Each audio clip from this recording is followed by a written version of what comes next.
आया है पेशेंट को? सर 105। 105। अगर एक ऐसी सिचुएशन हो कि मरीज को 105 बुखार हो, आईसीयू सेटिंग हो, आप सारी चीज़ें कर रहे हो, अर्थात आप बुखार उतारने की दवाओं में पैरासीटामोल का इन्फ्यूजन दे रहे हो, मेफेमिक एसिड दे रहे हो, और भी जो दवाएं दे सकते हैं एंटीपायरेटिक दे रहे हो, और बुखार नहीं उतर रहा है, 3 आसान विकल्प। अगर हमने मरीज को कंबल उड़ाया है तो कंबल हटा देंगे और कंबल की जगह एक उसको चद्दर दे देंगे। पहला काम ऐसा क्यों करेंगे? जिससे कि शरीर की गर्मी बाहर निकल सके। दूसरा क्या काम करेंगे? हम फैन चला देंगे।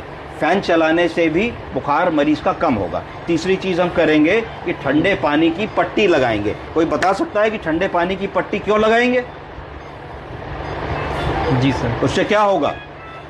सर हमारी बॉडी जो है वाटर जो है उसको इवोपरेट करेगी, उसके लिए मतलब एफर्ट करेगी, जिससे लेटेंट। अगर शरीर का तापमान 105 106 हो गया है तो जैसे ही हम शरीर को गर्दन पोंछिए, जैसे ही हम शरीर को ठंडे पानी की परत से पोंछेंगे तो क्या होगा कि एक ठंडे पानी की परत शरीर पे आ गई। इतना तापमान है, शरीर जल रहा है, तो इस पानी को इवेपोरेट होना होगा। क्या होना होगा? भाप बननी होगी।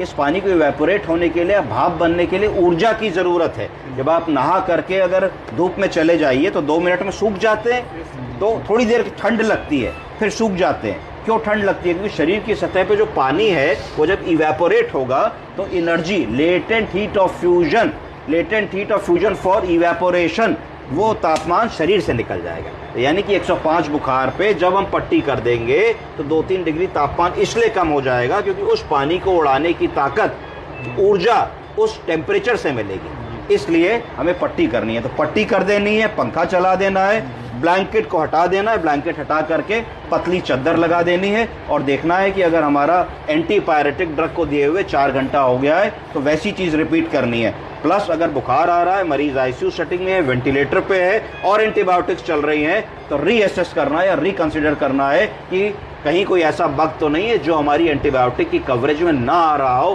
क्यों 4 दवा चलने के बाद भी उसको बुखार आ रहा है। ठीक है जी, थैंक यू।